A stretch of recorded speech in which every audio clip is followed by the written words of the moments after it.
I remember the exact moment I realized my marriage might actually be over. And it wasn't because of a screaming match, or an affair, or anything dramatic like that. It was because of one sentence. I can't. I'm holding the baby. And what still unsettles me is how someone can use the very thing we created together, our child, as a reason to stop being a partner. Let me explain. We live just outside Manchester, in a small, semi-detached house, on a quiet street, where everyone knows each other's business, but pretends not to. When our daughter was born, I truly believed we were stepping into something meaningful together.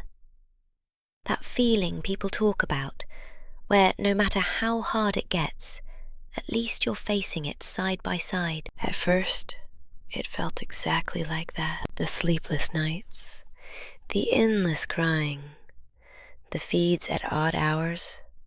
It was exhausting. But I kept telling myself, this is normal. This is what new parents go through. But slowly, something began to change. It wasn't loud or obvious.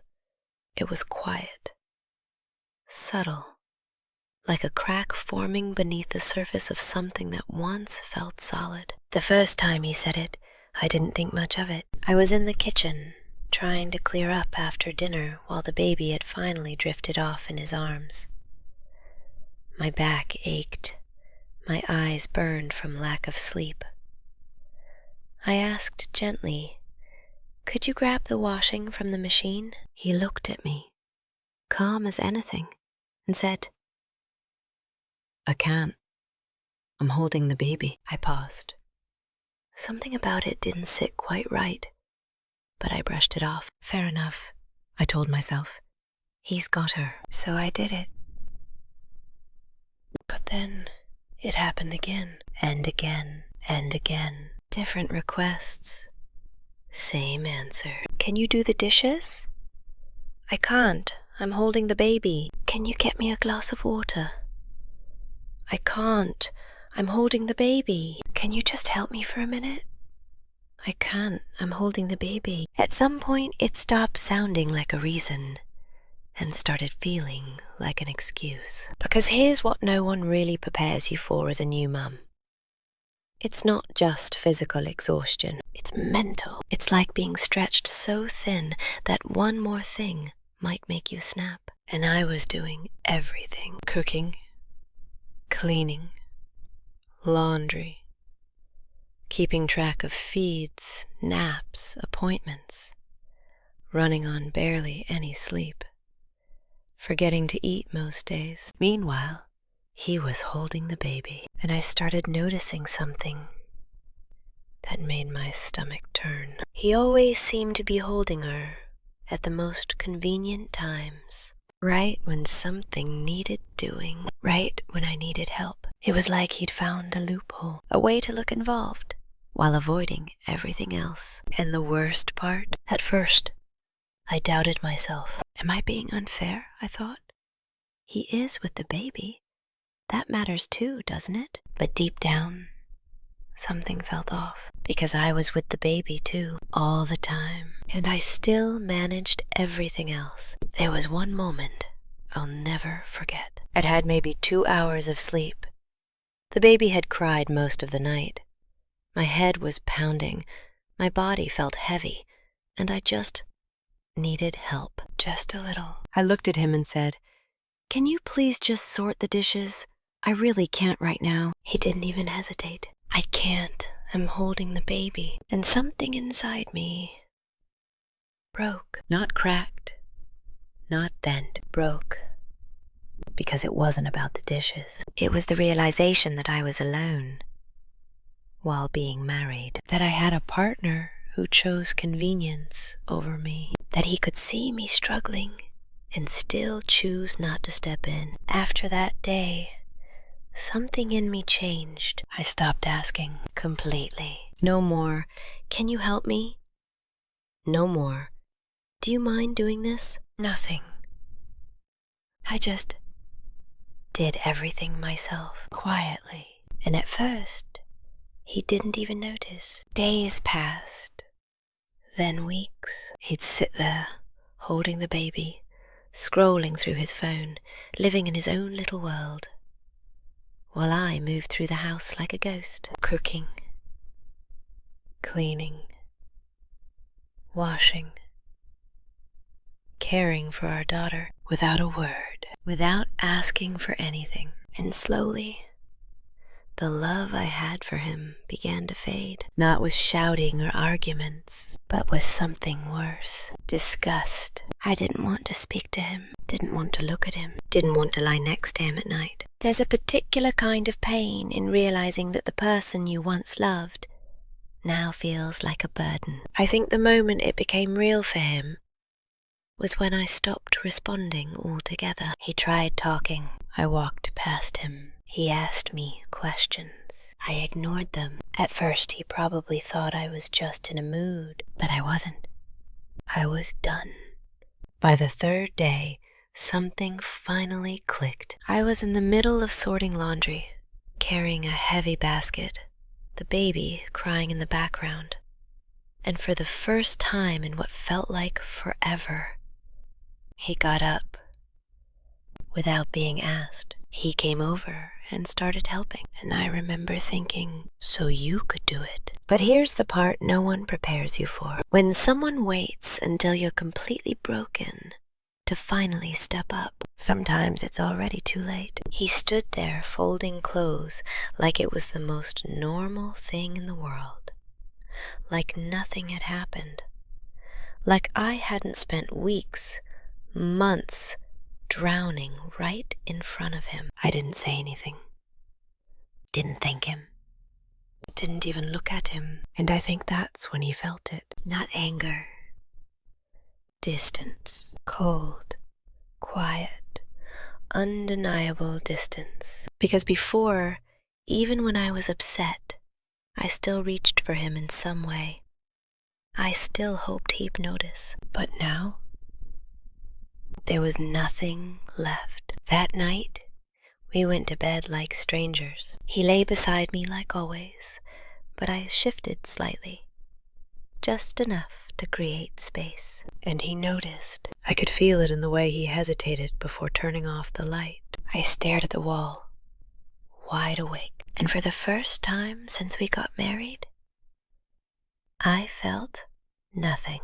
No anger, no sadness, just emptiness. Over the next few days, he started trying small things, doing dishes without being asked, asking if I needed help, trying to talk about random things like everything was fine.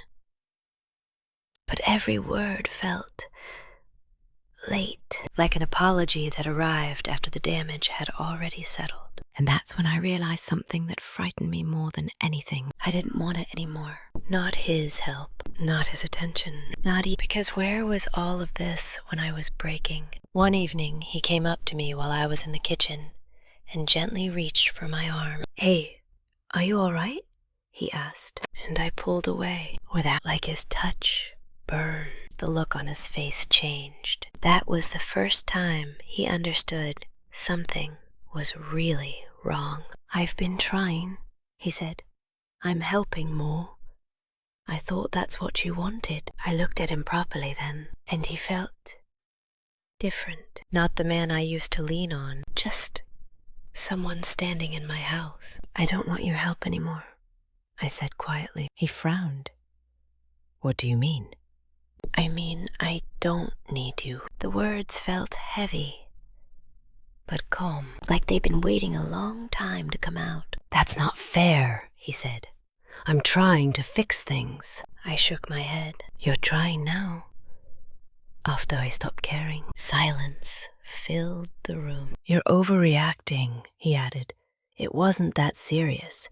I was looking after the baby." And there it was again, that sentence, that excuse. Something inside me hardened instantly. "It was serious to me," I said.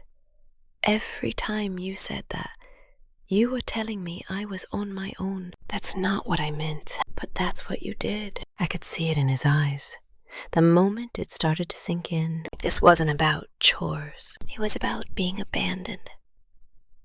When I needed a partner most, you didn't even see it, I continued. You didn't see how exhausted I was, how I kept asking until I just stopped. He ran his hand through his hair. I didn't realize it was that bad, he said. I almost laughed. You saw me every day. He had no answer, because there wasn't one. And then I said the thing I'd been holding in. I don't find you attractive anymore. He froze. I don't want you to touch me. I don't want to be close to you. I feel nothing when I look at you. It wasn't angry. That made it worse. It was honest. I just want you to be a father to our daughter, I added. The silence was suffocating. I can fix this, he said quickly. We can fix this. But I stepped back. No, I said. You should have fixed it when it mattered. For the first time, I saw fear in his eyes, because he understood. This wasn't a fight. This was the result of everything he didn't do. Over the next few weeks, he changed completely. Cooking, cleaning, taking initiative, checking in, trying to reconnect. The man I had needed months ago finally showed up. And the sad part, I didn't want him anymore. Not because he was still doing anything wrong, but because something inside me had already shut down. And once that happens, it's almost impossible to switch it back on. He kept trying. Every day, waking early, cleaning the kitchen, making tea, taking care of the baby without being asked. And I saw it, all of it, and felt nothing. No warmth, no appreciation, just distance. One evening, he sat across from me while I was feeding our daughter. Why won't you talk to me? He asked. I am talking, I said. Just not about us. That's the problem, he said. There is no us anymore. There hasn't been for a while, I replied. This is just a rough patch, he insisted. I looked at him. This is what happens when you ignore someone until they stop needing you. He went quiet. Days turned into weeks. We lived like flatmates, connected only by our daughter. No laughter, no closeness, no touch. One night he asked, "Do you hate me?" I don't hate you, I said. Relief crossed his face. Briefly. I just don't feel anything, and that hit harder than hate. I miss you, he said. I didn't respond, because the person he missed was gone. You had time, I said, and you didn't use it. I don't know how to come back from this, he admitted. I don't think you can. That night, lying in the dark, I realized something that both scared me and brought a strange calm. I wasn't waiting for him anymore. I had already let go. And once you let go like that, there's no going back. But then something changed again. Not between us. Inside him. He stopped trying to convince me. Stopped making promises. He just showed up quietly, consistently, letting me sleep, taking care of the baby, doing things without being asked. No excuses. No explanations. Just action. And one afternoon, I saw him sitting on the floor, playing with our daughter. Really playing. No phone, no distraction. She laughed, and it caught me off guard. He looked up at me and smiled, not asking for anything, just there. I didn't smile back, but I didn't look away. And for the first time in a long while, it didn't feel uncomfortable. Days passed, weeks, and he didn't stop. The resentment didn't grow anymore. It just settled. One evening he sat beside me, careful with the distance. I read something, he said. When someone stops asking for help, it's because they've learned they won't get it. My chest tightened. I think that's what happened to you. I looked at him, and for the first time, I saw understanding. Real understanding. I'm sorry I made you feel alone, he said. No excuses. No but. Just that. and something inside me softened just a little. I don't know if I can fix this, he added, but I'll keep trying to be better, whether you forgive me or not. And that felt different. Not like he was trying to win me back, but like he was trying to become better, no matter what. That night, there was still space between us, but it didn't feel like a wall, more like distance. And distance can close slowly, carefully, or maybe not at all. I still don't know. If you were in my place, would you give someone a second chance after they failed you when it mattered most? Or is that kind of damage something you can't come back from? If this story feels familiar to you, if you've ever watched love slowly turn into distance without even realizing it, stay, listen,